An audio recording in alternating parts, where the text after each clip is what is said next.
beautiful night. I think the weather cooperated with us. Couldn't have asked for more, right? It's great to be here. It's great to see you all.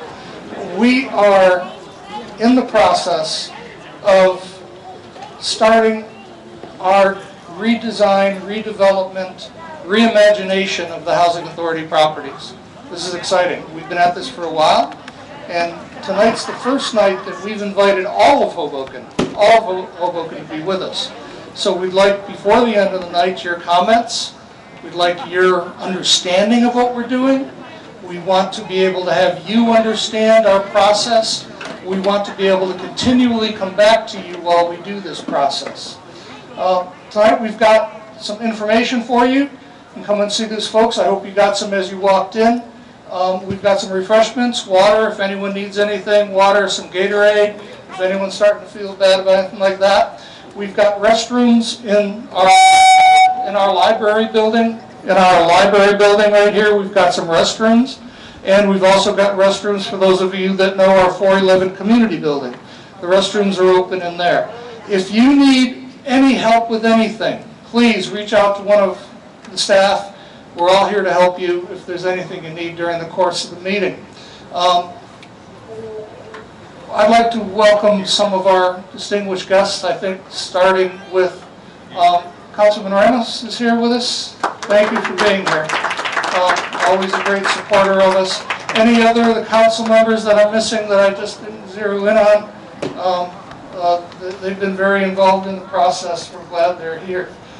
We've got some of our Board of Commissioners for the Housing Authority here with us tonight.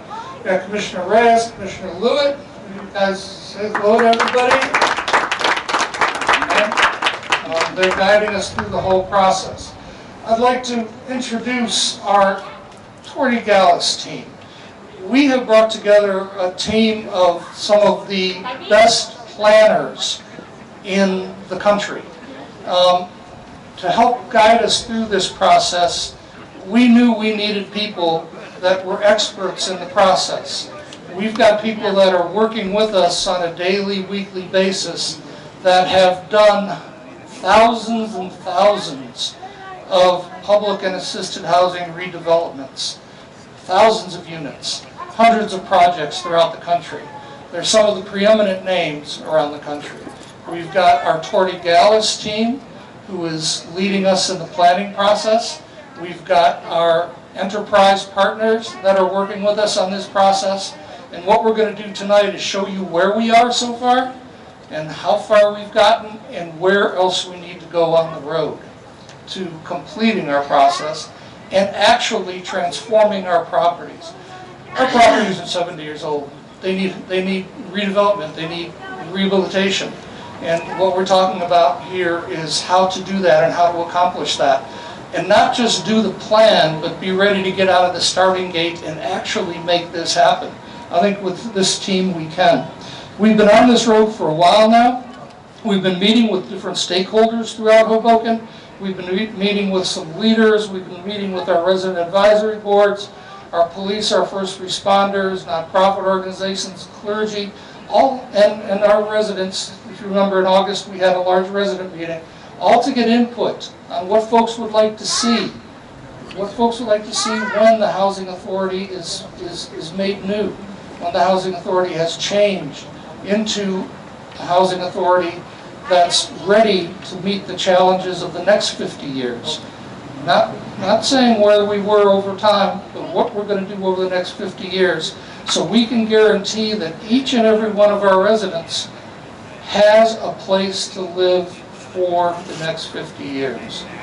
And we commit to you through our through our Declaration of Values that was adopted by our board, that everyone that lives here will have a place to stay here and not be relocated in any way, shape, or form. We did have our large resident meeting in August, and you're going to hear a little bit more about that tonight. So I'd like to introduce Troy Mcgee. He's our leader on the planning team, and he's going to go ahead and introduce his team and take over for the presentation tonight. Troy?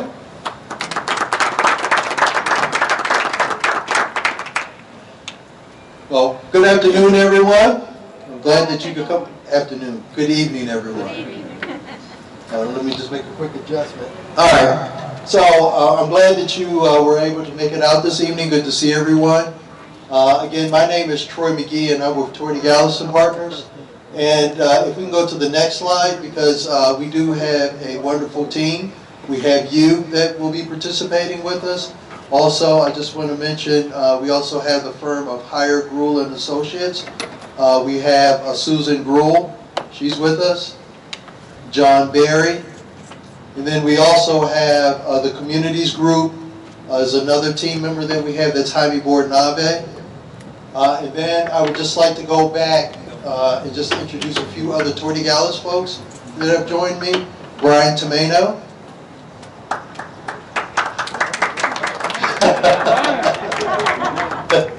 David Stemble. And Daniela Tony. And if you're going to give a round of applause, you have to give yourselves a round of applause too. Okay, thank you. Okay, we can go to the next slide because Maybe we can have him catch up with translation. Oh yeah, sorry, thanks. Gracias. Bienvenido. My name is Frank Merchant. I'm Director of Management. I'm going to do the translations in Spanish for you all, anybody that doesn't speak English. So, bienvenidos aquí a la Housing de Hoboken. Esta noche ustedes están aquí para saber un poquito más de los planes que están trabajando para el futuro. So, en este momento, la primera cosa que le quería dejar saber el director, los baños, para los que no sepan, están aquí atrás de los juegos de los niños, o los que tengan que ir al baño pueden ir por ahí.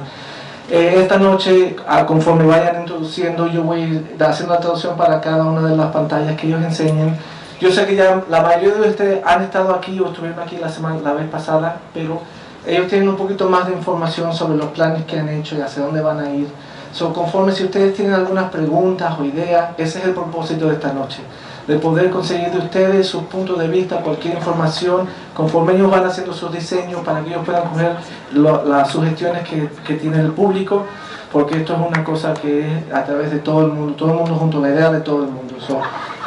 Ellos van a continuar y de ahí nosotros pasamos, ¿okay? Si tienen cualquier pregunta o cualquier cosa que no entienden de lo que están diciendo, aparte, después de eso yo puedo hablar con ustedes individualmente también. Thank you. We can go to the... So yeah, this is where I just want to say, as we were was asking you to give yourselves a round of applause, as well as our Housing Authority team, is just that with this process, this is where you can see where we are and where we're going with this, is that there's research and information gathering that we've done, and that was done starting in early April and May. The stakeholder meetings, which Mr. Recko had talked about, the one that we held with the residents in August. And then we also met with other organizations in June and July. So that's been part of the information gathering and research that we've been doing, is getting input from you all. And today in September, what we're doing now is this interactive design process that we want to do with you all over the next couple of days. Because it's really presenting to you the information that we need to be a part here. Oh, watch out for okay, gotcha. Okay, so this is where we've been taking the information from you all, and these are some things that we want to present to you, the information that we've heard from each group, and some of the feedback that we've received and reacting to that feedback. And then we want to get your reaction again to some of the information that we will share with you tonight as well as tomorrow. Okay, so esto es para como explicar dónde es que está el proceso. Primero empezaron con la recuperación de información, eso fue en abril y en mayo, cuando ellos vinieron aquí, vieron apartamentos, midieron, tomaron fotos, right? Después empezaron las reuniones de partes interesadas, que son, las partes interesadas somos todos ustedes, los maestros, la policía, las escuelas. Eso fue en junio y en agosto. Ahora estamos en el proceso del diseño interactivo. Interactivo quiere decir que ustedes tienen una parte del proceso, ustedes van a ayudar, conforme ellos les enseñen el diseño, la interacción de ustedes es lo que va a ayudar. Entonces, después de eso, ahora en octubre viene la reunión de seguimiento, que es donde vamos a hablar de todo lo que se ha hecho, y al final vamos a hacer en diciembre, ojalá si todo sale bien, el documento final donde ya vamos a poder decir, este es el plan y aquí es a donde vamos. ¿No lo escuchan atrás? Okay, so I'm going to surprise you all because I do know some Spanish. I might not speak it as well, but I know that Frank covered October and December and talking about those meetings, right? Okay, so for those that speak English only, so yes, we will have a follow-up meeting in October and then a final document in December. Just want to make it clear, I can understand some Spanish, but I can't speak it because I don't want you to say, you know, he can speak it too, and then I embarrass myself. Anyway, next slide, please. So tonight, what we're going to do is just a recap of some of the meetings from the previous meetings in community engagement and just share with you what we've heard. And then we're going to talk to you about the analysis that we've done. And it's basically using this approach that we call spectrum. It's this holistic approach because we're not just here to just talk about just these physical buildings. We're here to talk about the natural environment and how we're just working together as a community as a whole to deal with such things as flooding. Also about opportunities for families, you know, just to help families with, you know, looking for education opportunities that might not currently exist. Looking for community support and also just for job opportunities. How we can all work together to just create those opportunities. So, esto fue un resumen de las reuniones anteriores para hablar de todo lo que se ha hecho hasta este momento. Después de eso, estamos escuchando los comentarios de los residentes y de todas las partes interesadas. Y lo más importante es la introducción del espectro de cómo vamos a tratar de conseguir el esfuerzo, integrando todos los aspectos de la comunidad. No nada más los edificios, no nada más las escuelas, no nada más los trabajos, sino de todas las partes, cómo el agua les afecta a las casas, cómo les afecta tener trabajo, cómo les afecta viéndolo de todos los puntos de vista, no nada más del punto de vista de construir una casa, no nada más del punto de vista de hacer algo así, sino de se llama holístico, un punto de vista holístico.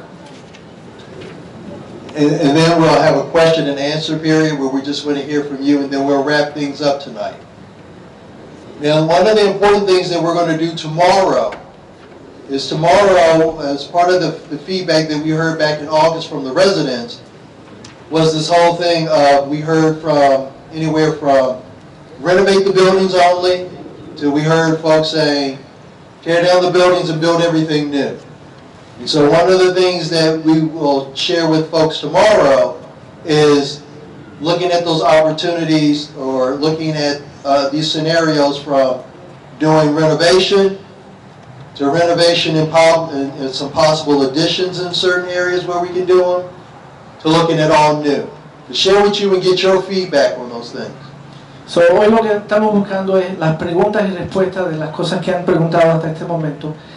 Mañana va a haber un diseño donde les van a poder enseñar todo el espectro desde cuando ellos tomaron las primeras preguntas, recibieron diferentes comentarios. Alguna gente decía hay que tomar los edificios ahora, a otra gente dice no, vamos a arreglarlo, vamos a renovarlo. Lo que ellos van a enseñarles mañana es las diferentes opciones que saldrían si van a derrumbar un edificio o si van a arreglarlo. Esas son las diferentes opciones para los diferentes edificios.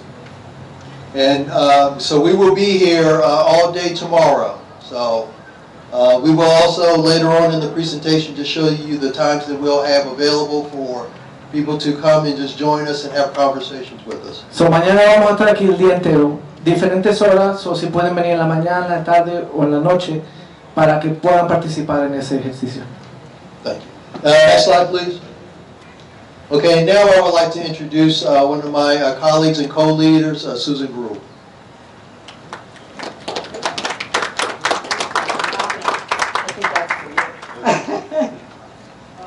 Thank you very much. Okay.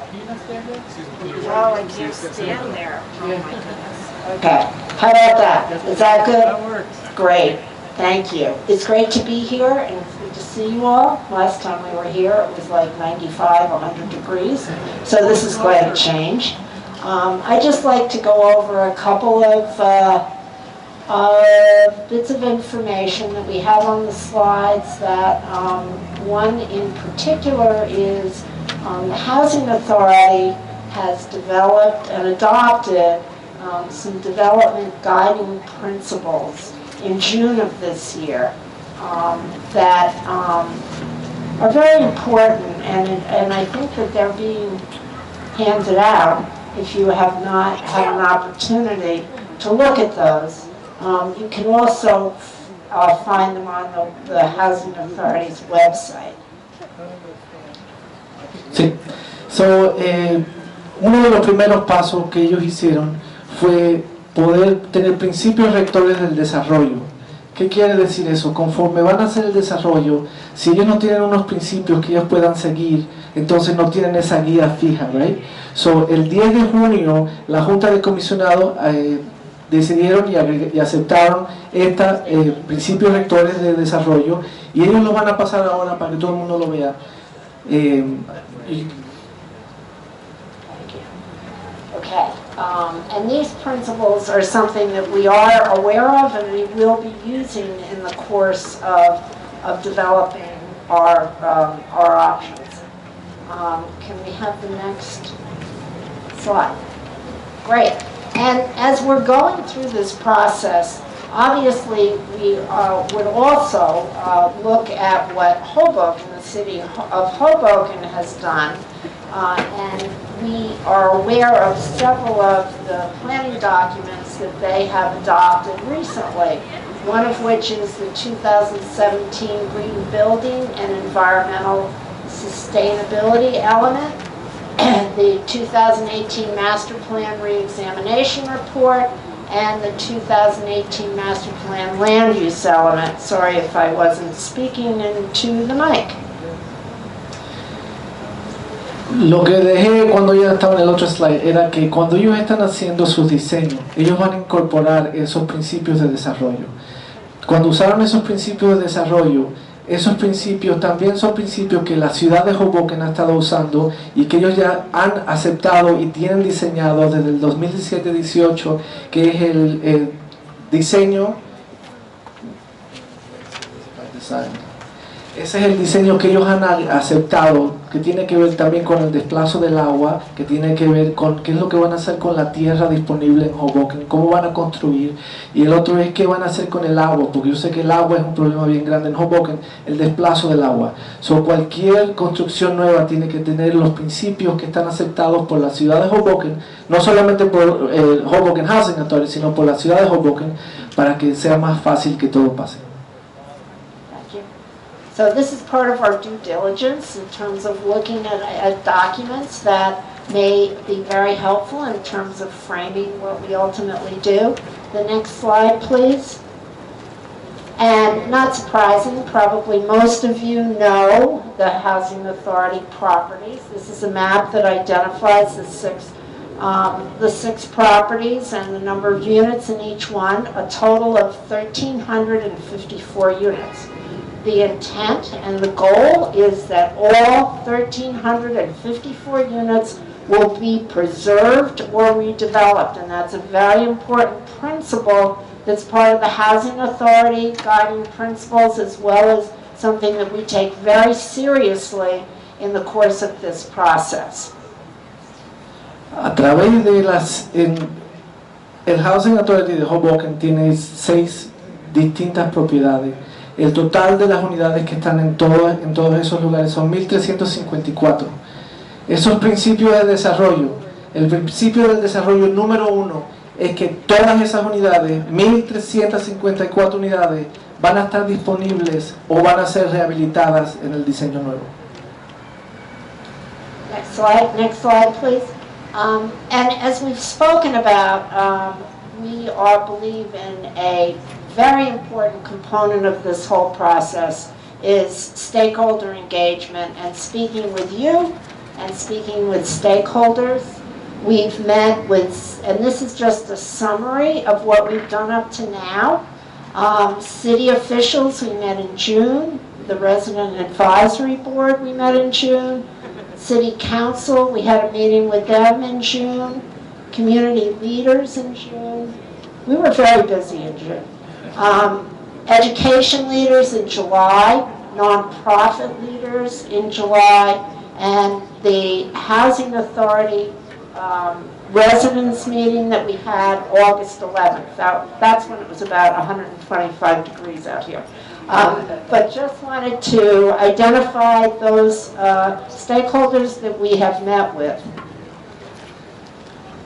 Esta es la lista de todos los grupos con los que nos hemos reunido hasta este momento, empezando con todas las personas de los oficiales de la ciudad de Hoboken, la Junta Asesora de Residentes, con la reunión del Consejo Municipal, eso fue el 16 de junio, los líderes comunitarios, los líderes de las escuelas, que son los maestros, los líderes de fines de lucro, que son todas las compañías que hacen por la comunidad, y más importante que nada, los residentes del Housing Authority de Hoboken. Thank you. Thank you very much, and I'm going to turn this over to another team member.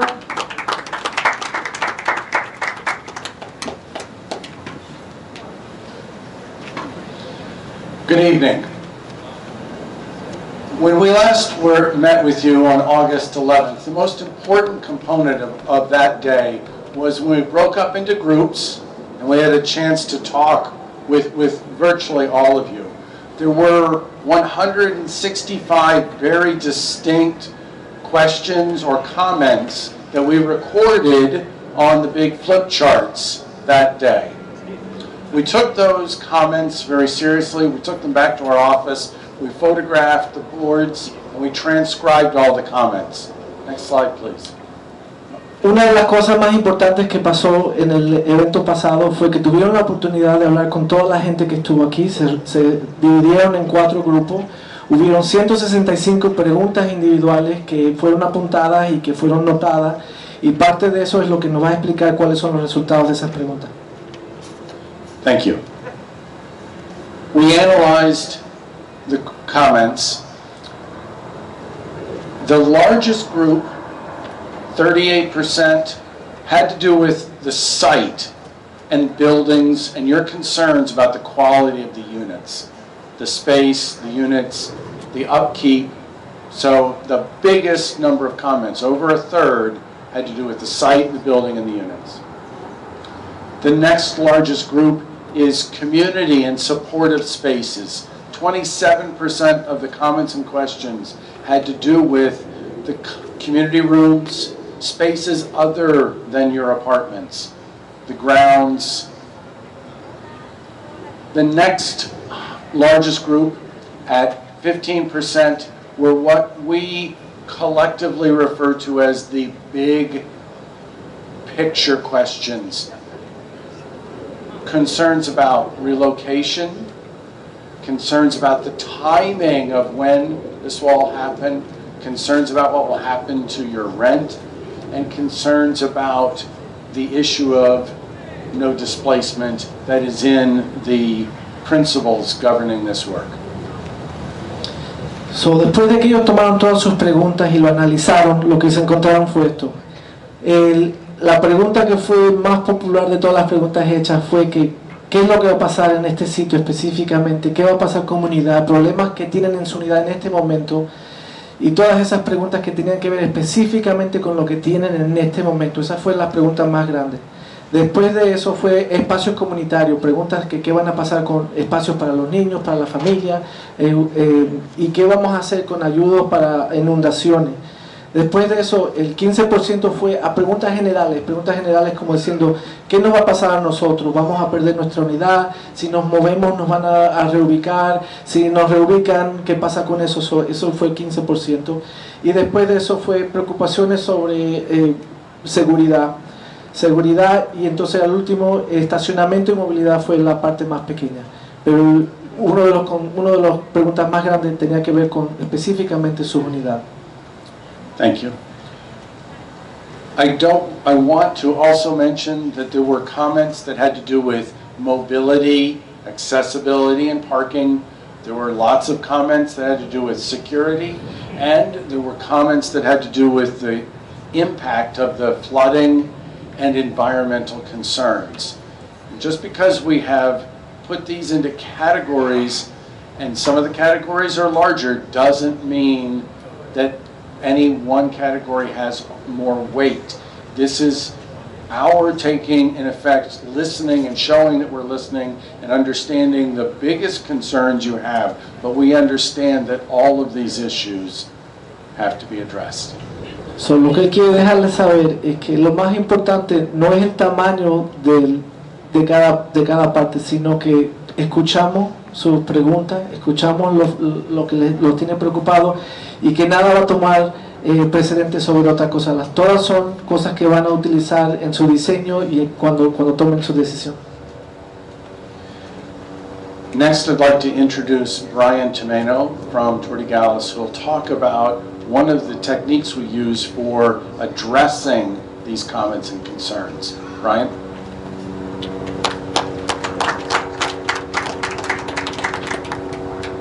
Good evening, everybody.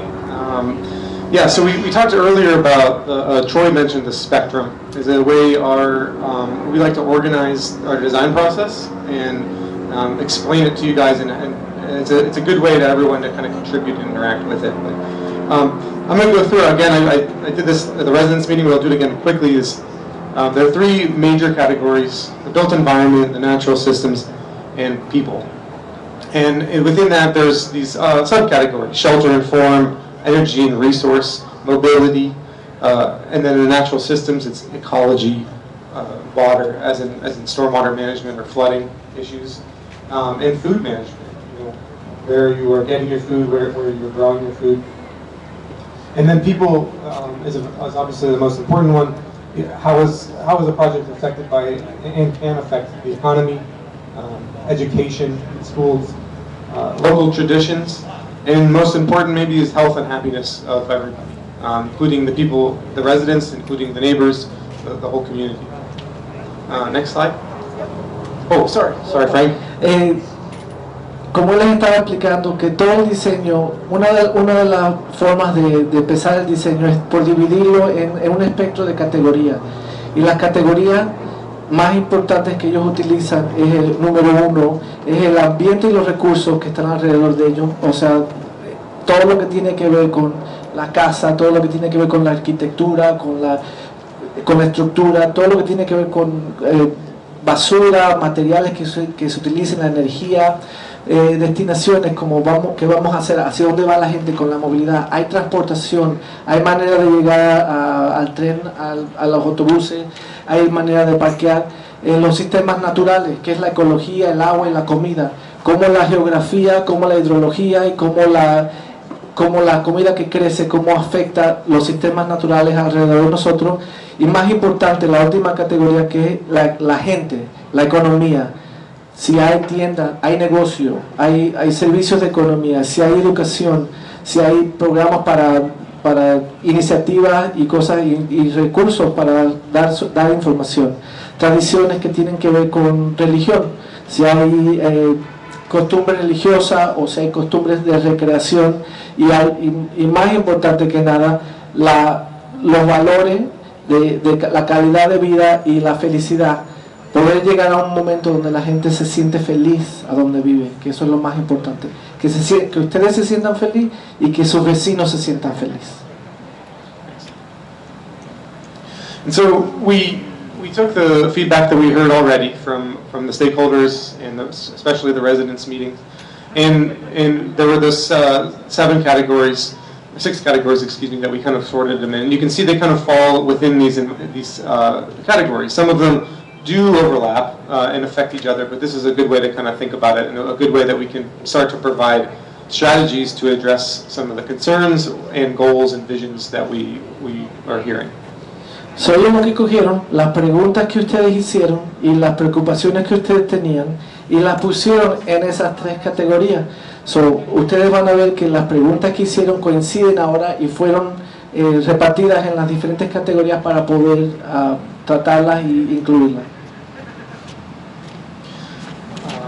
And so I'm going to walk through a couple of these strategies in a little more detail and explain some of our analysis that we have already. So, ahora se va a poner un poquito más en detalle en cada una para que entiendan cómo es que afecta a cada una de esas categorías. The first one was site building and unit concerns. That was the largest category we heard. What we wanted to express foremost is that all of the standards that we'll design the buildings around in the future, either in a renovation format or in brand new buildings, will be designed to very strict standards for safety, for building codes, for fire safety, and living conditions. And these are specifically with affordable housing defined by New Jersey's guidelines. So New Jersey provides these very specific standards to ensure that these are the level of quality is there, right? So, for instance, the building design in general, minimum unit sizes and bathroom requirements. So, for instance, a 2-bedroom or a 3-bedroom unit will have needs to have at least 1.5 bathrooms, or maybe 2. When we talk about the term gut renovation, is a term that is used in New Jersey and used in the design. That means when we take a building down to its kind of structure and rebuild the units from within to get to that, to get to those new standards. That's something we'll study as an option. And then, of course, there'll be specific age restricted housing requirements, which is another term for senior housing, and as well as accessibility in all of these buildings. So if you are handicapped or you operate in a wheelchair, all of the units, the apartment buildings will be designed to accommodate that. So, en esta primera pantalla, que es cómo van a ser los edificios, ellos les quieren dejar saber que ellos están utilizando las guías estrictas que son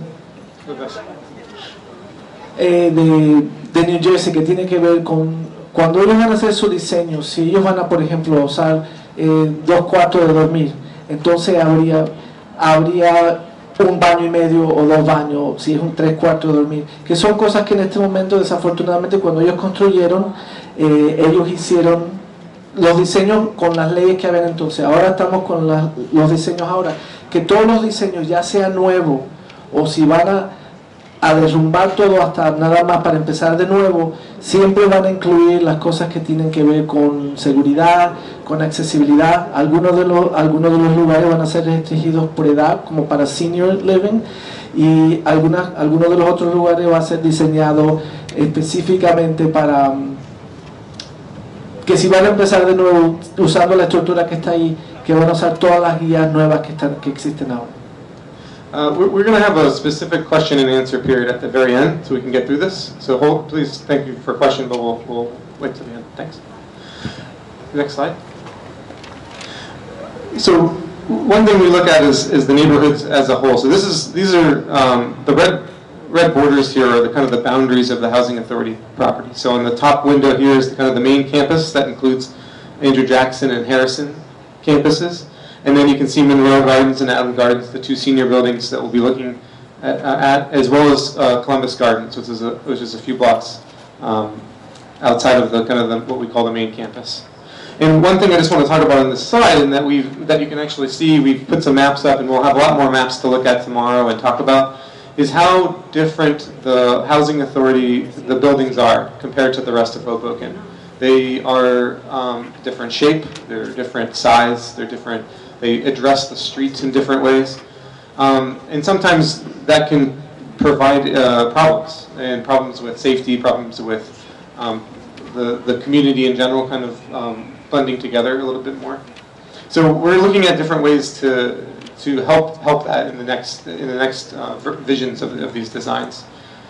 So that's something we want to pay attention to. But you can see, one major thing is the street network is very circuitous and not kind of easily explained. I have trouble driving through here. As much as the one-way streets are confusing in Hoboken, and then you get to here and it's even a little bit more confusing. So we're going to look at that and understand how that works with safe streets. Safe streets is a big deal with us. And safe streets and complete streets is another term we like to use. That a street is an avenue for not only cars but for people walking of all ages and also biking and any other kind of mobility that you want to do. Cuando ellos empezaron su diseño, el primer paso fue no solamente ver nuestra propiedad, sino la propiedad que está junta alrededor de nuestros edificios están. Y lo primero que se dieron cuenta fue que nuestros edificios y las cosas que están en nuestra propiedad no se parecen al resto de Hoboken en cuanto a cómo las calles se mueven, el sentido de las calles, la cantidad de apartamentos, el diseño de nuestros apartamentos. En cualquier forma que tú mires a nuestros edificios, se ve diferente que el resto de Hoboken. Entonces, eso es parte de lo que ellos están mirando. Cuando ellos van a ver las calles, cuando ellos van a diseñar cómo una calle funciona, ellos no nada más están mirando los carros que pasan por la calle, sino la gente que camina por la calle, las bicicletas, y todo eso es parte del diseño que ellos van a utilizar. I'll try not to ramble on the next slide. So this speaks to mobility and parking. I'm going to go through these next slides a little more quickly because we can talk about this more tomorrow, but the idea of reestablishing the street network is we've heard that in the feedback from many groups, and creating streets for everyone, as well as parking improvements and access to transit. So you possibly don't need a car at all. And you guys are very lucky to be close to a light rail station, and we'll work to make better connections to that station. Una de las cosas más grandes fue el diseño de esas calles, que las calles continúen del resto de la ciudad hacia nuestras propiedades y nuestra accesibilidad al tren y cómo van a diseñarlo para que sea para las bicicletas y también mejorar el estacionamiento, porque el estacionamiento obviamente todos sabemos que es un problema.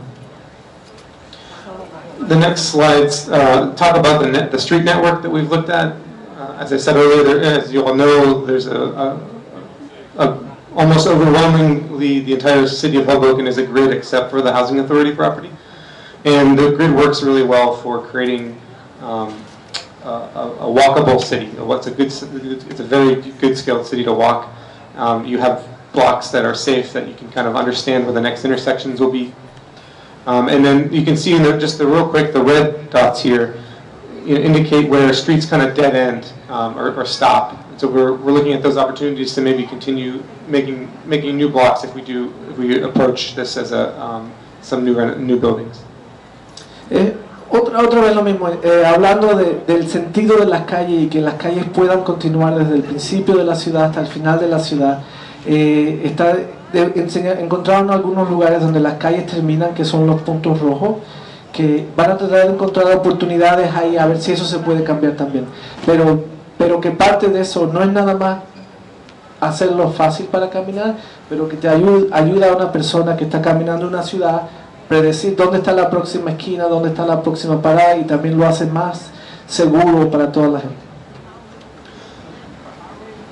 And then along with streets, we took a look at the bike network, that is relatively recent for Hoboken. But we want to continue to make safe streets for bikes as well, so you can kids and adults can ride. Y otro de los planes que no solamente de ellos sino de la ciudad de Hoboken es tener líneas de bicicleta, que eso para el futuro de Hoboken es tener menos carros y más bicicletas, más gente caminando. Esto es parte de lo que quieren hacer. I'd like to introduce John Barry for the next slides about stormwater. Good evening, everyone. I'm just here to give Brian a quick break. He's going to come back and talk more. No, really, he is. We can't talk about anything being built, developed. We can't talk about anything in Hoboken without considering flooding and the implications for everybody's well-being, the well-being of your homes, the well-being of your possessions. So the good news and the bad news, of course, is that we have to worry about flooding, but the good news is that the city has been spending the better part of the last decade working with any number of groups to come up with strategies for how to address some of these problems. There are planning documents, the sustainability plan that was mentioned earlier, and the Rebuild by Design project that created a citywide plan for how to manage stormwater better, how to deal with some of these flooding problems. We've already seen some of the improvements made with some of the resiliency parks, and as part of our work we want to make sure that the strategies that have been used elsewhere in the city, and the designs that have been proposed in the Rebuild by Design project for the southwest part of the city where the housing authority's properties are predominantly get included in this work, so that this new, whether they be rehabilitated or built new, include a lot of strategies, a lot of different ways to manage those floodwaters. Lo primero que dijo fue que no hay ningún plan que se pueda empezar ni que podemos hablar de él sin incluir el problema del agua. Obviamente nosotros sabemos que tenemos inundaciones y que hay muchos problemas con el agua y con la lluvia. Esto es una cosa que la ciudad de Hoboken ha estado trabajando los últimos 10 años, planeando y trayendo ingenieros y trayendo dinero y trayendo nueva información para ver cómo van a poder resolver eso, y ellos ya han construido este plan de estabilidad, de sustentabilidad que están haciendo, y nosotros queremos incorporar todo el diseño que hacemos con todos los esfuerzos que la ciudad está haciendo también. So as I mentioned, the Rebuild by Design strategy plan for the city has been slowly being put into implementation in a number of different ways. It has 4 main components, 4 main principles that are things, again, that we're going to integrate into our work as it fits in with the whole project. But water needs somewhere to go. When water comes down in the form of rain or comes up from the river, it's got to go somewhere. So part of the strategy includes the resist part, where you may put up a barrier to keep the water from going from one point to another.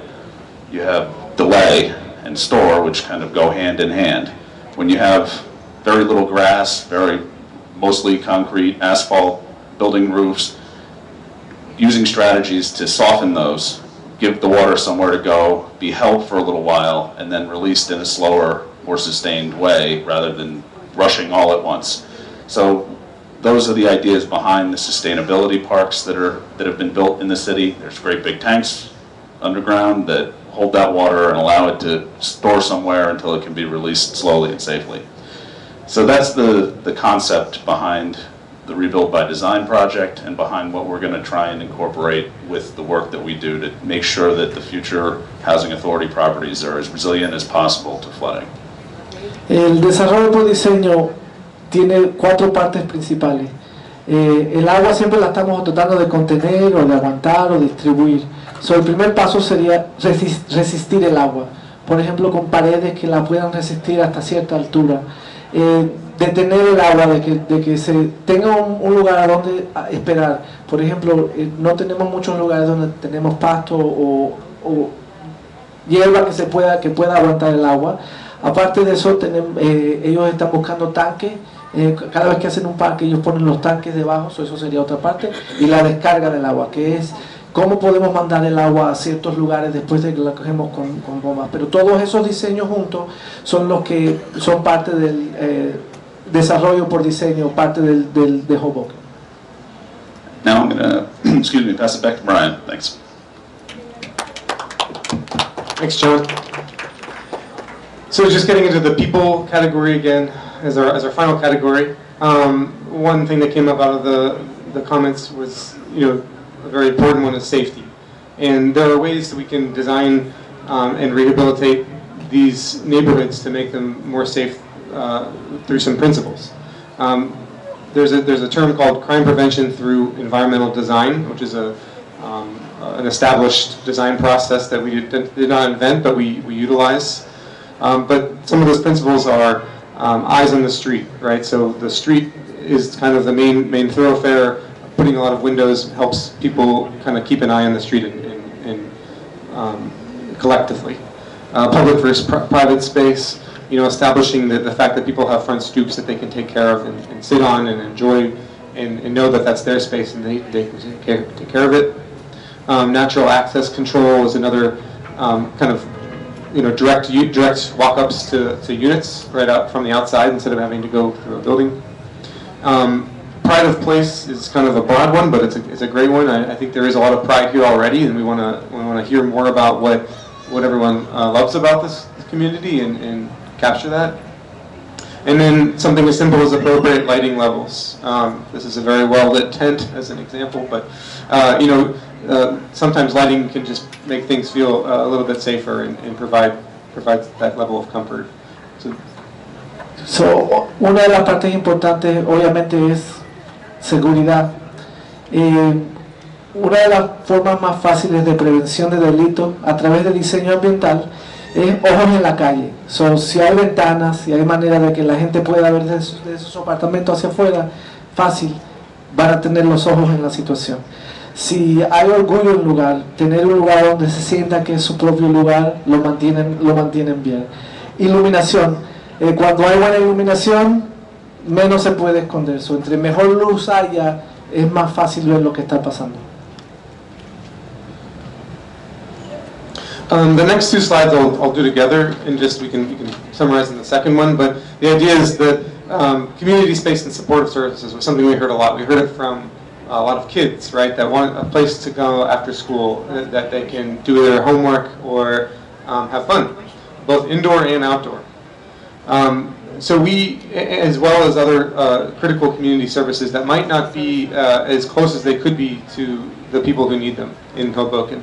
Food bank, we spoke to the food banks and nonprofits in one of the stakeholder meetings, and they just were looking for a slightly bigger space where they could maybe store some of their food bank items closer to this campus. It's a simple one. And so we actually took a look at nonprofits, education, healthcare, grocery, and religious institutions and mapped them. So in the next slide. This is just a kind of initial map of where they are, and you can see the orange is where most of the housing authority properties are, and that there's kind of a dispersed nature of all of this stuff. So how can we work together to maybe bring some of these services within this part of town? And we'll have this map up tomorrow, and we look forward to hearing more feedback from residents about what's needed, or maybe some things that we missed on the map. Want to go back one? What time? Tomorrow? Starting at 9 o'clock. And here. We'll have a slide on that in a second. En esta estamos viendo los espacios de servicio para que se pueda dar la educación, lugares para doctores, lugares para comprar comida, iglesias.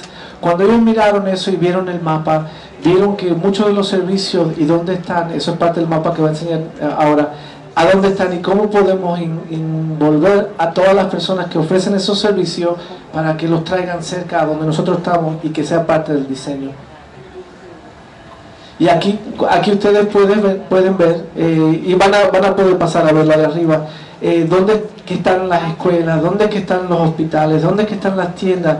Y como ustedes ven, ninguna de esas tiendas están cerca de donde nosotros estamos. Eso es una cosa que de verdad nos hace falta aquí, tener servicios de doctores cerca y más importante que nada, escuelas. And finally, the big picture questions. That's something that transcends even this initial phase of the project.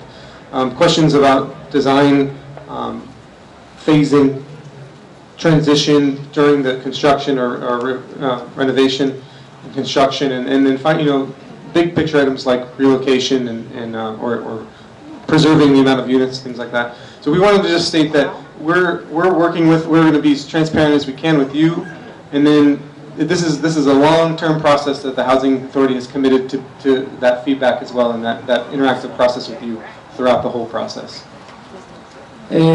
Lo que les quiero asegurar es que este diseño que están haciendo no va a ser posible sin la involucración de todas las personas interesadas. Lo que va a hacer este diseño trabajar va a ser toda su información y todo lo que nosotros podemos hacer juntos para poder lograr esta meta.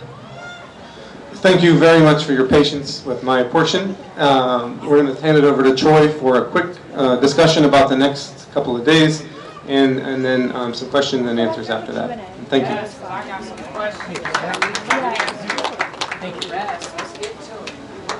Yep, so I'll just be real quick, if we can just go back to the next slide. Okay, someone wants to take a picture?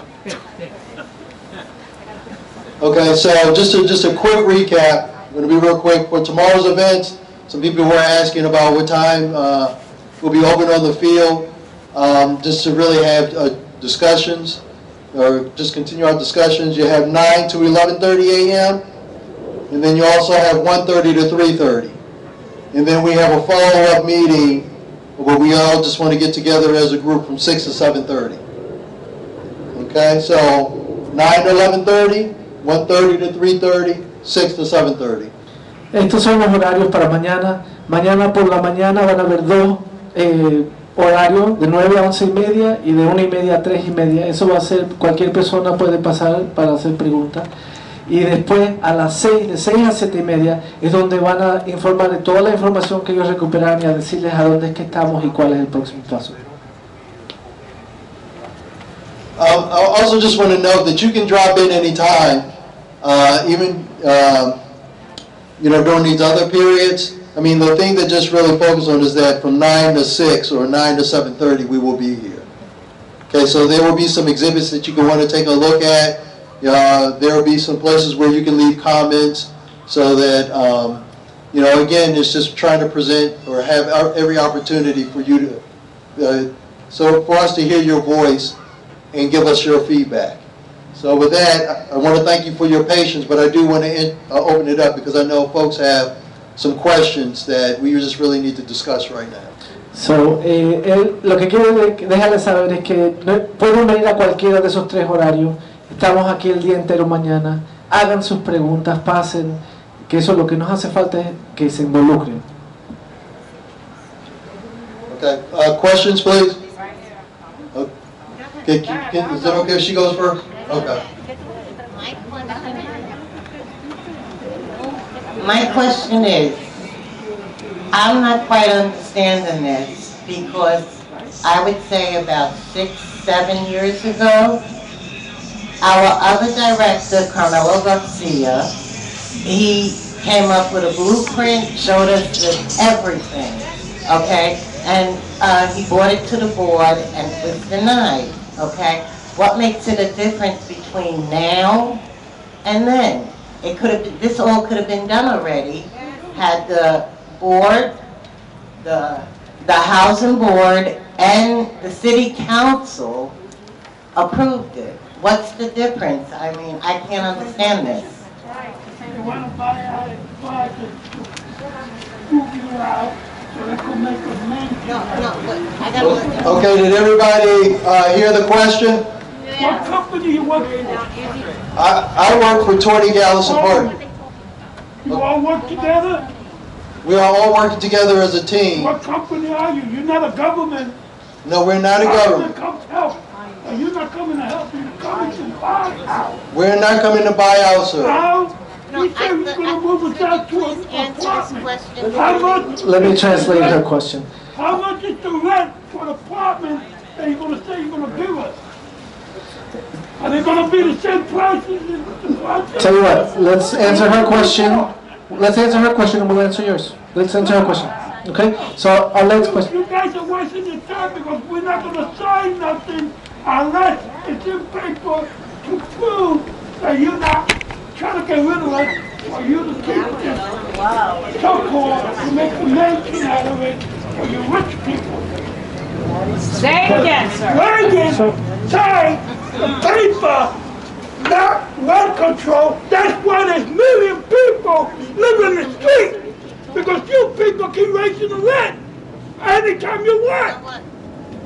That's neither here nor there. And that's what you're doing now. You just, I gotta fix the water. The main water was flooding. It's coming from Jersey City. Big ass pipe if you look for the drain. There's a lot of pipe coming to Hoboken. Okay, someone give him a mic so we Are can you gonna fix it? Or are you gonna just keep bullshitting? And sir, I understand you have a question. No firma nada, no firma. Ellos quieren sacarte a ustedes de aquí para ellos coger esta tierra para hacer para los ricos. Si quiere, se puede ponerle contestando su pregunta, señor. No se vaya. No se vaya. No se vaya, le contestamos su pregunta. Primero la de la señora. La señora quería saber cuál es la diferencia entre el plan que hicieron del 2020 y el plan que tenemos ahora. Ella quiere saber por qué Si la gente ya aprobaron y firmaron el plan del 2020, ¿por qué ese no funcionó? Y si ese no funcionó, ¿por qué este va a funcionar? So ella lo que quiere saber es cuál es la diferencia entre esos dos planes. Okay, thank you. And so we want to make sure that we're addressing everybody's question. And I know, he has a concern, and we want to address that too. But ma'am, just getting back to your question, because I know you were asking, well, what's the difference between this and what was done with, if I remember correctly, the name of that was the 2010 Vision Plan. The 2020. The 2020 Vision Plan, I'm sorry. And it was done in, like 2010, 2011? Something like If that. I remember, okay. And so, one of the things that, just seeing that plan, it did have very, very good urban principles. And he got an award for it, for the printout or something. Yes, yes. And I heard it's an award. It is an award-winning document. It has very good urban principles in it. One thing that, that you can see with a lot of these New Jersey plans is that if it's over 10 years old, there's a reevaluation of that plan. And so there are some things in that plan. I wasn't here 10 or 11 years ago, and there could be various reasons why that the plan didn't go through. I mean, one of the ones that I will say is because if you go back that many number of years, you're talking about around 2009, 2010, when the country was going through a recession. So all the funding wasn't there like it should be, right? So the thing is, all I'm just saying is that, yes, that document has very good urban principles, and why would we get away from those good urban principles? And then the other thing that we're looking at are funding opportunities that are here today, that are available today. There are also some of the housing standards that we have pointed out, if we can go back to that slide, that we need to address today. So those are the things that we're looking at, like the flooding. There are several things. So to your point, yes, there are going to be some similarities, but we're hoping that you also see some of the differences of building on that previous effort. Okay, can we get back to the flooding, since you mentioned flooding yourself. You're saying flooding. Flooding in Hoboken, I don't need the mic, I'm loud enough. In Hoboken, we have flooding. It started on First Street. I'm a true Hoboken. I've been here all my life. We had flooding on First Street. It was a little bit of water. It was clear water that we used to play in the water and have fun in it. Now, all of a sudden, when the water used to flood down here, they talked about it. Okay, they saying, oh, housing authority, the water flooding.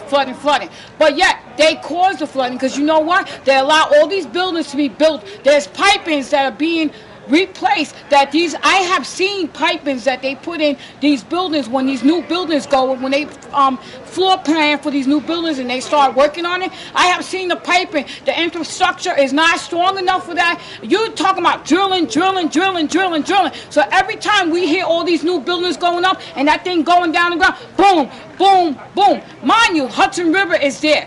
When Sandy happened, I just went upstairs to my house. I looked out my back window. The water came down from 2nd Street like everything in the Hudson River was escaping for dear life. Now, we had water for weeks.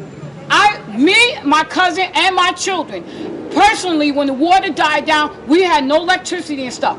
We walked the street. We tried to help every single senior here. And when they opened up the community room there, that was the only building, 221 Jackson, that had electricity. I used to bring my kids to sit there all day. People used to bring food and stuff to help people in this area. And I was one of them. We had the Red Cross. We had all of them here.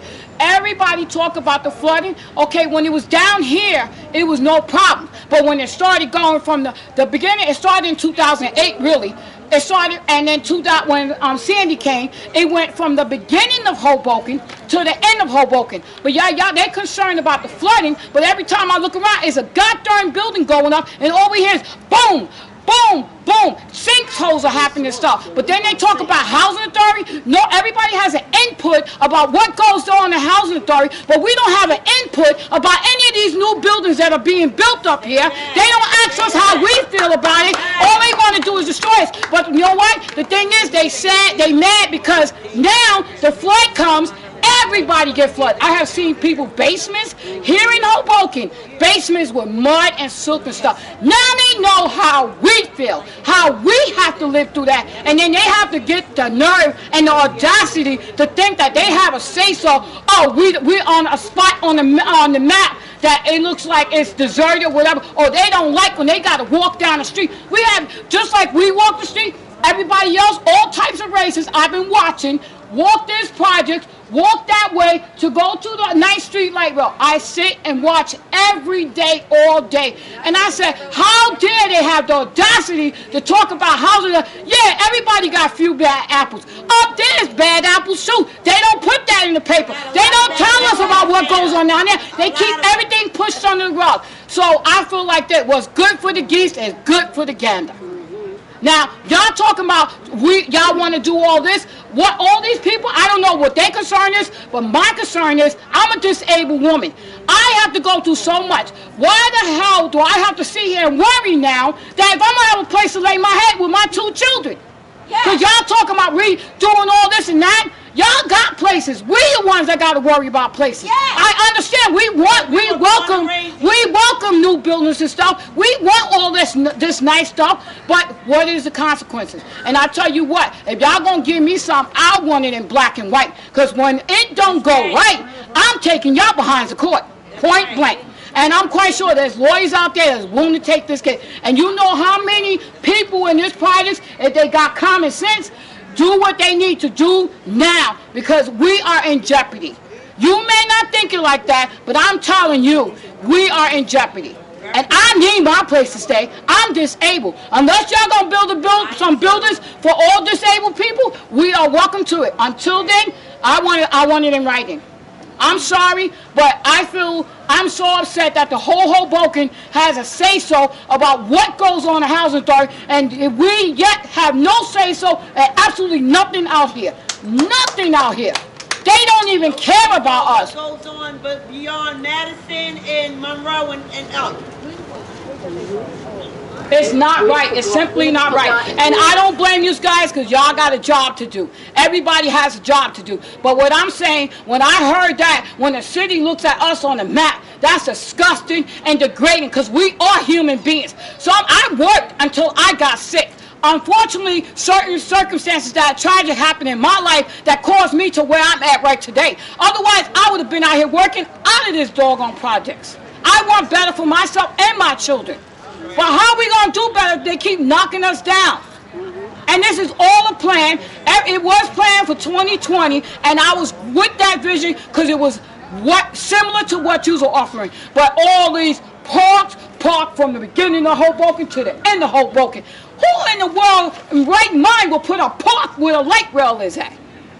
That's just, y'all, I'll tell you what, y'all not thinking for, they're not thinking, y'all, it's not y'all, they're not thinking for the true Hobokians, they are thinking for the new ones that's coming in that want this limelight. Tell them to take that A to New York. Right. Pay that rent over there, stay over there. We don't need them here.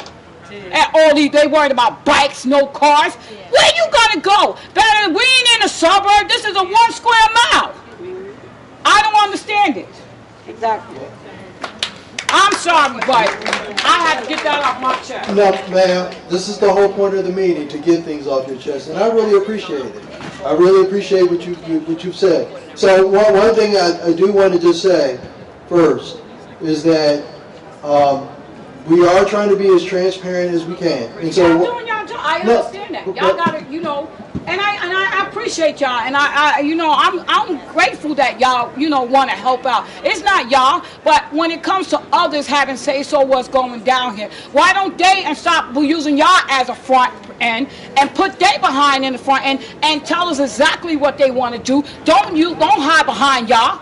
Y'all got a job to do. Just like when I was out there in the work field, I had a job to do. So you expected to do your job. But I feel like this, don't hide behind y'all. Come to the forefront. Let us know what you want. Don't want us here. Tell us to our face. And if you're gonna pay me some money, you're gonna pay me some good money. Because I ain't leaving on no chump change. I'm sorry. Yes, ma'am. And so one of the things that we can go back to the slide where the principles were created in June. So that's one thing that you do have in writing, where If we go back to that one, and it's not going to show the list, but it does include the website, and even if you go to the Hoboken website, you can see those principles. And this is where it talks about, you know, this whole thing of addressing the replacement units. Just number one alone. They were handed out. Yeah, number Right, one. so, but everybody might not have seen it, and just so everybody know, there is something in writing for beginning, for this is just a start. But I do hear what you're also saying about how you feel about the parks and everything else, and about having a voice. And so this is why we did the resident meeting the way we did, is because we want to make sure that the residents have a voice. But you know And- what? You know what? Here, I gotta go back to Carmelo, because Carmelo held meetings. Excuse me. He held these meetings. People, he had the residents out there. The residents was for it. Okay? It wasn't the residents that didn't want it. It was the commissioners. It was the City of Hoboken's council. So what is this? I'm not understanding what the difference is. What is the difference between the council approving it now and not approving it back then? What is the difference between the commissioners approving it? And I was a commissioner, you know, I mean, I don't understand this. Well, the difference is, Arlette, see, they couldn't have their way then. So they have their way now because they have people in their pockets and they know who they are. And they are down to get rid of us. And they on that board to get rid of us. Some of them, I can't say all, but some of them, they know what their plans are. But the majority of them are. They all need to be investigated, you ask me. But you know what's happening is that they're allowing us a little voice in this now. We had that same voice in Carmelo. Arlette, we don't have a voice. This is already made. I know. This decision was made. Yeah, that's exactly what it was. They just informed. That's their job to do their job. But it was already done behind the scenes. That's what it all boiled down to. It was already in the works. You know why? Because you know how they covered it when COVID, when it was a shutdown last year? All this was cut down. Shut down, so we didn't know behind the scenes what was going on. And you know what? They got a job to do, but make sure they do their job right. Dot your I's and tat your T's. That's always I was told. Dot your I's, tat your T's. Make sure you got it correct. They have other plans for this housing authority, and these people better be wise, I'm telling you. And if they know better, they go to Trenton. Write your governor, write your senators. You need to know this stuff. Y'all better get on board, because I'm telling you, people gonna be out on the street, and it's a shame. Disabled people, everybody. Well, your seniors might not, because a lot of seniors live in the senior buildings, but a lot of them are living here, and they're comfortable where they at, and y'all gonna cause a whole lot of people to get sick behind this mess, heart attacks and all, because they're gonna start to worry. Here come when worry wards kicks in, and they're gonna worry about, am I gonna have a place to stay? This and that.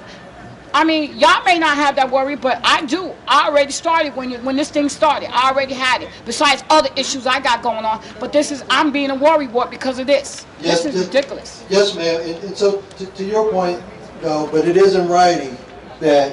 What does that mean in writing? In South Carolina, they had the same program. And you know what? Only 10% of the original inhabitants who were black live in those projects. They got them all out. So they promised them housing, they put them in, and then slowly but surely, they were going after them saying, you're making too much noise, even when they weren't. Oh, you're dealing drugs, even if they weren't. In the meantime, they evicted them, and by the time they went to court and they were declared innocent, they were already out of the housing because of the one-strike policy. Right. So you're going to tell me you're not going to do the same thing that you did in South Carolina? Or how about New York City? My girlfriend should be here. Okay, she no longer lives in those projects because of the same thing, and they were promised they would stay, and they're all out. She was the last one to stay. That's not only in South Carolina, honey. It happened in Jersey City. I believe you. It happened in New York City, my girlfriend. Well, and all I'm asking is. Why don't you gentrify the rest of Hoboken? Why don't we have a say in? Why don't we have a public housing or a Section 8 housing in other buildings? Why do we have to gentrify this area? Why not do it in other areas. Come on, stop. Well, ma'am, If we were a Chinese neighborhood or we were Greek, you wouldn't be having this conversation because everyone would understand that that's racism. well, but ma'am, you bring up very good points, and that's something that we can discuss tomorrow. Everybody around there. Yeah. My sister lived there, and they paid her out. Yes, they did. None of this was done. All of The those. question is, what is the plan for them to help everybody as they're making these streets? Where are you putting everybody? Where do you- What are the equivalent Well, see, to that's taking what we people out wanted of their to- apartments and putting them on the street or giving them a payout temporarily? That's Well, what ma'am, temporarily. Okay, if I could just have a change. This is what we want to walk through with you tomorrow. We do not have anything in concrete. This is what we want to discuss with you, because I remember when we had the RAD board meeting and we had talked about, well, can you renovate it in ways to keep people in the building? Remember that conversation? Okay, and so Where was I? that is still on the table. That is still on the table to discuss with you and get your take on it. And then there are other ways of just figuring out. We have these parking lots and just trying to figure out ways. Or who just brought it up of just why not look at other parts of the city? Okay, these are the conversations to have. Hey, the parts of the city where you can't even find a spot. You can't even find a spot in Hoboken where you can build a little house that big. There's not a spot in Hoboken that you can do it. Well, they knew this when they bought these properties, like Big Banners, for instance, this big old nice beautiful shiny building behind us.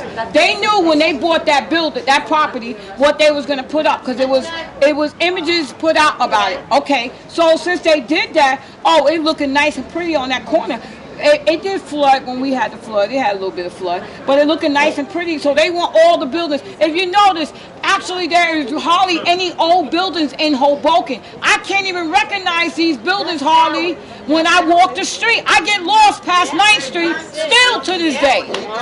I get lost past 9th Street. I don't know where I'm at. Too many buildings. Where did this come from? When did this happen? I'm like, what the heck?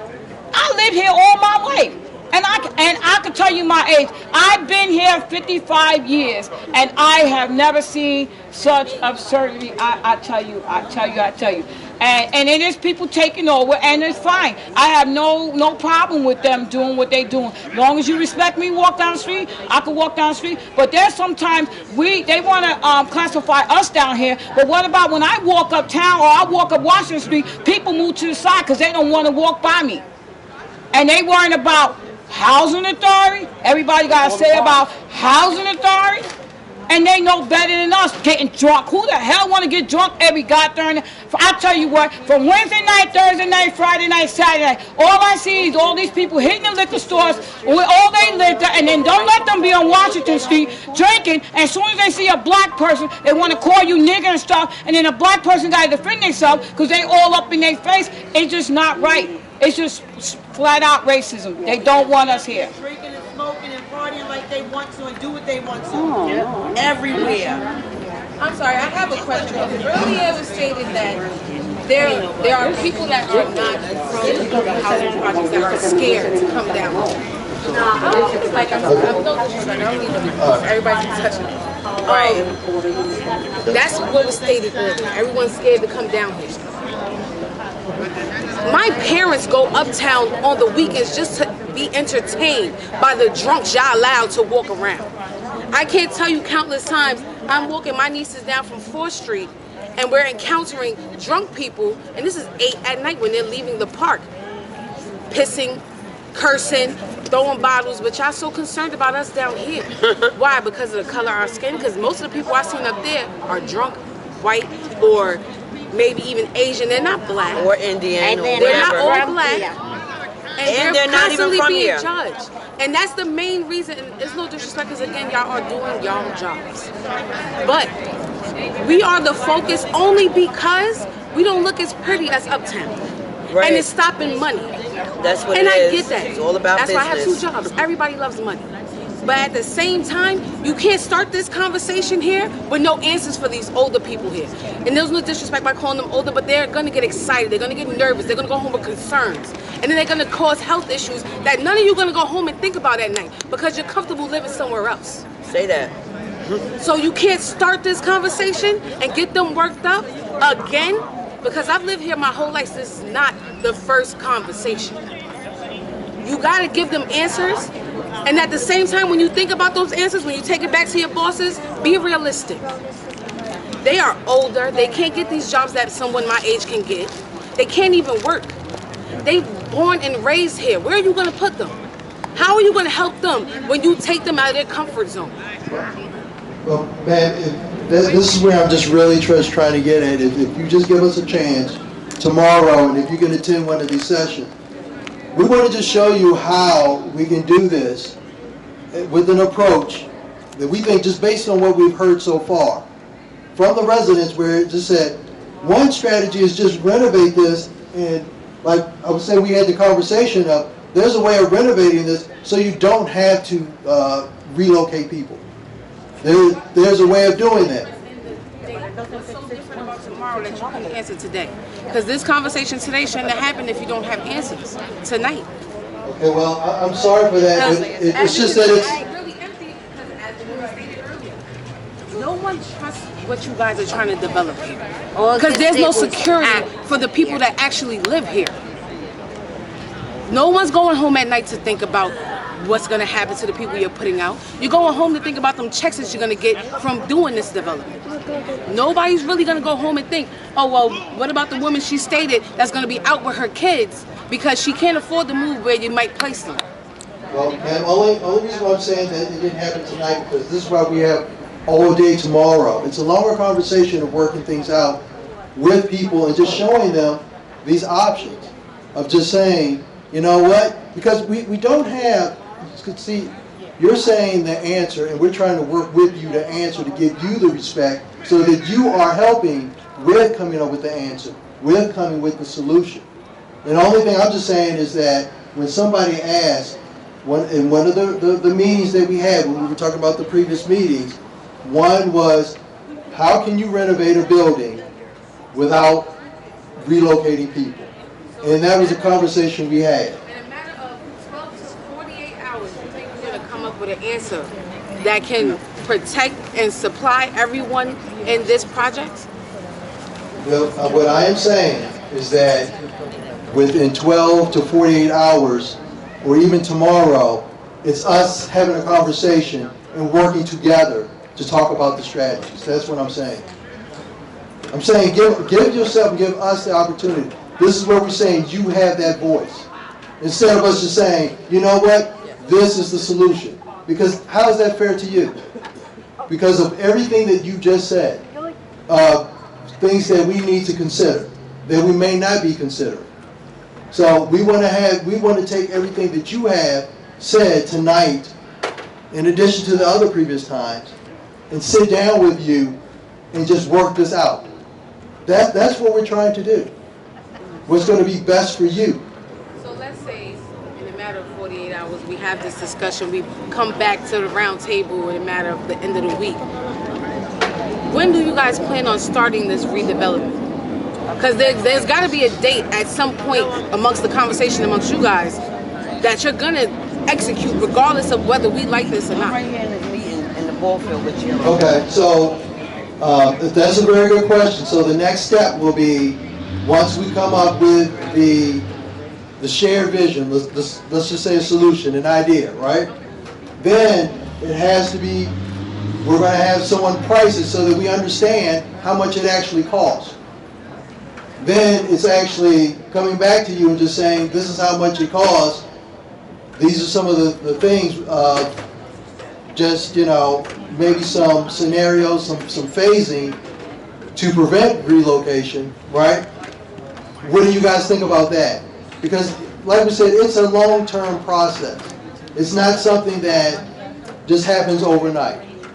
Just like you just said to me, like, how in the world are you going to do it in 12 to 48 hours? I'm not saying that. I'm saying that coming back tomorrow so that we have more time and not just an hour and a half or 2 hours to actually work together and talk about some scenarios that you all are comfortable with. Okay? And then from there, then we just taking it step by step, but we're being as transparent as possible. And the thing is, like you said, the goal is, and what's in writing, is that there are 1,354 units here today for families. At the end of the day, there is still going to be 1,354 units for family and seniors. So with all of this, all these developments, what you're saying is, you're optimistic or you're guaranteeing that that's going to happen. It's still going to be over 3,000 units for everyone that originally lived here. Not the new developers that's going to make it so pretty that now you got to bring in new people that's willing to pay the bigger price you want to charge. I'm talking about the people that live here, born and raised.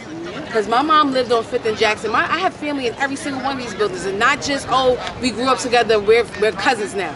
No, blood related. And we were born and raised, most of us, here. And it seems like with your development, even the families I'm not related to, we're all seem to be pushed out because it's going to be nice and pretty, just like that building across the street.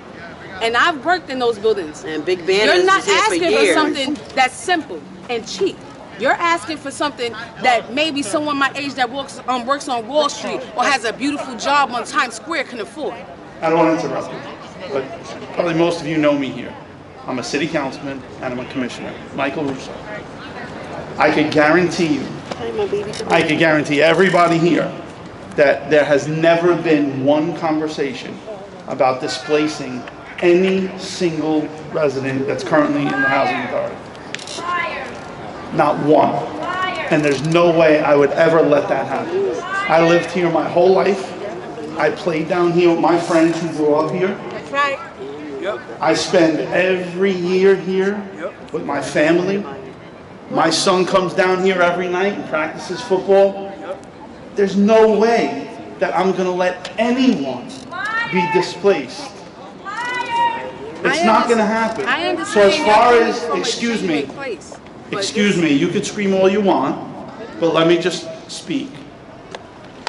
That building across the street, why shouldn't you live in a building that looks like that? Say that. Wait a minute. Exactly. Can't afford it. Because right now, that's what we're trying to do here.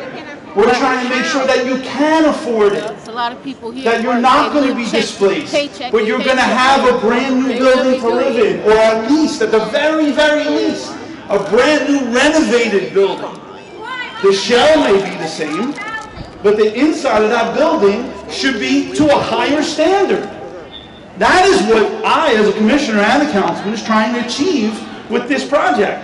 Just like when I served on the Housing Authority years ago, when Director Garcia was the executive director, and we put forward a plan called Vision 2020, right? So we were trying to achieve the same goal, but we had a different way of going about it. And this project right now, and this is, but with all due respect to everybody here, we are horrible at communication. We communicate with our residents poorly, to say the least, okay? We need to change that. We need to make sure that all of you understand that this project is going to be beneficial for all the residents, and it will not be a detriment to you in any way, shape, or form, especially financially. We're going to make sure that every one of you continue to be housed in the Housing Authority, and not just the main campus, Christopher Columbus Gardens, the senior buildings, new potential buildings, in other areas of Hoboken. That's the vision I have. That's the vision I spoke to the director about as soon as I got put on this board. Every one of you deserve that. But there is a process. And this process right now is for all of you to give us those ideas that you have. Just like someone said in here tonight. Why can't we live on 5th and Jefferson? Or 12th and Park? Why can't we have a housing authority building somewhere else in Hoboken? We should. And we will. But the process has to continue. And that's what we're doing. And the moment that I feel that any one of these professionals, including the executive director, undermine that process, I'll be the first one to fire their ass. And they all know. And they all know. You've got to let the process happen a little bit. I promise you, it's going to be beneficial. And that's all I want to say, so that at least you understand where I'm coming from as a commissioner, where Commissioner Reyes is coming from, Commissioner Lewitt, I saw, I think there were other commissioners here. We talk about this daily, about how we're going to make life better for everyone here. And you got to give us the opportunity to do it. The only way we can do it is with your help. So we're asking for help. But if you talk about this daily, why would you start a conversation with not even the options that you have talked about? Because we want your options too. We want you to give us your options. But you're saying you've been a part of Hoboken for years, and this development isn't the first time. Evan. No. Why wouldn't you know to come with options for them already? You already know what our options is, because we done had this conversation multiple times, just like I I have a ton And of this conversation, I don't even go to these meetings over in the Housing Authority because I have so many aunts. They relay the messages. These conversations have happened multiple times. And y'all come here with no answers, no options, no solutions. They're just, oh, we want to hear what you got to say. But then you go home to your cookie crunchy, nice houses, beautiful apartments, maybe even a condo. We're not a thought until it's time to get back to clock in. We're just a job for you guys. And it's beautiful that you want to make it sound like we are a part of whatever you guys got going on at the end of the day at your round table. But let's be real here. The project has been neglected for so long until it looks bad on the map for people that live uptown that's trying to make money. And being neglected now. We don't care about whatever everybody else got to say up there. But we do care about the fact that you're about to kick us out of our home. You're not getting kicked out of any home. It sounds so sweet that you're saying we're not getting kicked out. But at the end of the day, you cannot guarantee with your own blood that, God forbid, anybody black or brown down here is going to be without a home. And then what happens then? We're going to become on the checklist. Oh, we're going to get to you. We're going to reach back out to you. We're going to figure out how we can make this work. Because there's a nice, beautiful couple with a nice, pretty penny that's larger than the couple that you kicked out that can afford it. So they're your obligation. Let's not act like we can't fall to the waistline with this new development. It's not the way it's going to work. Okay. It's not the way. And there's nothing I could say to you right now to convince you otherwise, except let me show you. I can say that, but give me that opportunity to show you. I want it in black because and white. Remember, I don't get paid to serve on the Board of Commissioners. I don't get paid to do that. I do that as a volunteer. I don't get paid to serve on the Hoboken Housing Authority. I do that as a volunteer. I don't get paid to serve on the Hoboken Insurance Commission. I do that as a volunteer. I get paid on the council, but I don't get paid a lot. But the reality is I do all of that because this is my home. This is my home, just like it's your home. Every one of your homes. I love that, but I've never seen you a day in my life, so I can't sit here and say I understand and I agree. I know him. Why didn't you run for mayor? I know Michael. Yeah. That's a different conversation for a different time. Yeah. So he's going to keep building here. Nobody's running against him. You should have ran. There's always these ones that say they love and care for the projects, but say that again. Don't have much say so what happens with the projects. Can I tell you something about Michael? I don't know. You say you don't know Aunt him. Ruby knows him. Her mother knows him. I know him too. His dad, God rest his dad, rest in peace. He's the best mayor we had. And he was the best mayor that we had. You need to run. Yes. You really need to run. His mother, I don't know why you don't run against him. His mother, Because you can get it. She did everything for the city. She used to run the cheerleaders. She used to do this for the city. His brother is a Hoboken policeman. I don't know if he still is because I haven't seen him. As a matter of fact, his two brothers were. I don't know what happened to Nikki. Nikki's down in Jackson now. Okay, but his family is very well known in Hoboken. And his family is really loved.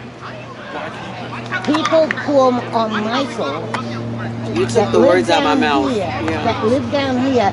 You can pick up the phone, call this man, and he'll say, come. I need you to do this. He has. And he's Johnny on the spot. He has. If he tells you that he's going to do something for you, he's going to do it. Okay? I'm not saying it because he's standing here. I'm telling you the God's honest truth. I know his family. So true. And I know that he will bend over backwards. He is not going to put you or any of us in jeopardy.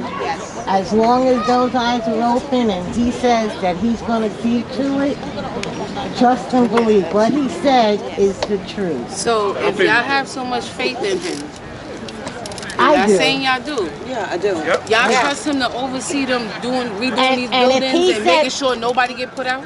And if he said this is what he's going to do, this is what he's going to do. He said he'll All right, I'm gonna say something. If he said he gonna fire him, I guarantee he's gonna get his ass out of here. Okay? I'm being real. That's only if he deserves it. He's been working hard. Yeah. He's been working hard. No, but And I can only give you what I know. I'm only on the board. What is it? 2 months now? Yeah, it might be 2 months now. I'm back on the board for 2 months. Actually, he was on the board. He was on the board when I was on the board. Okay, so I know how he operates. You know, I understand this. Yeah, like I said, he was on the board when Carmelo was on the board, and like I said, the same thing they're doing there. Carmelo wanted to do. Okay. Yeah, but Carmelo would have made sure we were straight. Well, you know what? If you had that much trust in Carmelo, you should have that same trust in this man.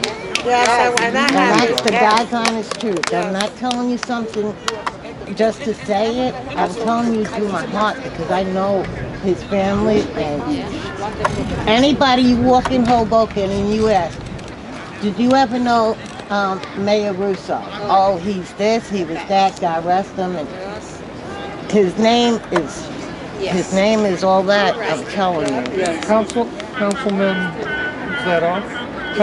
Hello? I think it's all. Can we get some sound? He took it off. Hello? Hold on a second.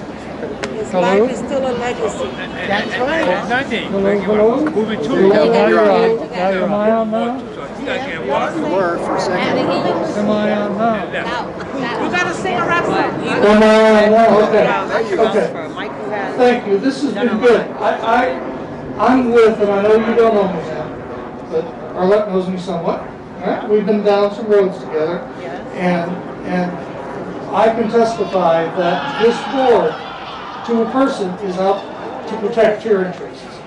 They have committed in their values that no one will lose their unit. Everyone will have a place to live after this process is over. That the rents, and this is by federal guidelines as well, will be protected, that you will be paying the same rent after this that you're paying now. All of those things are in place. What we ask is for you to give us a chance to get through with this process. Why it didn't work many years ago, I wasn't here, but we need to do something. These buildings need some life in them. They're old, they're falling apart. 10 years from now, they will be condemned if we don't do something. So we need to find a way through this process to get united. That is the key. We need to be united. We need to figure out a way so the powers that be that you worry about and I worry about, in the end of this, are going to have to say yes.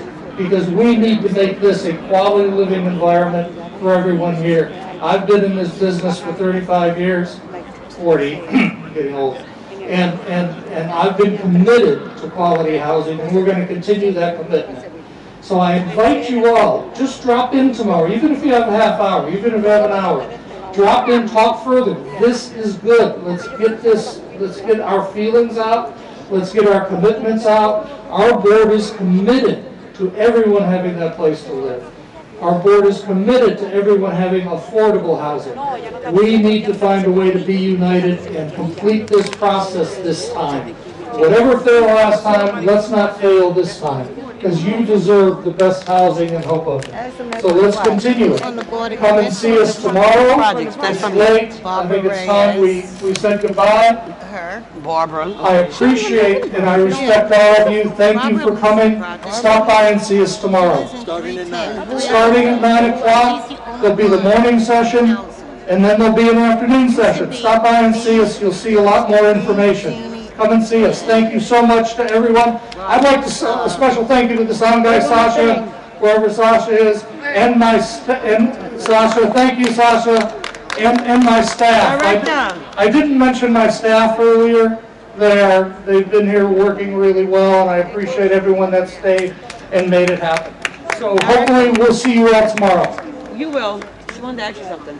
Who from the projects is on this board of Commissioners, I just told her. Because it seems like nobody. There's only one. Barbara Reyes. Who else? How many people is on this board? Yeah, there's 7 people on the board. 7. How The come it's 7 only is just one one that's from person here? that lives Yeah. from down here? Yeah, You gotta and wait. we certainly don't appoint them. You gotta wait until a seat opens, Yeah. and So, can be appointed. so we'll have that conversation. Okay, thank you for coming. We'll talk to you soon. I was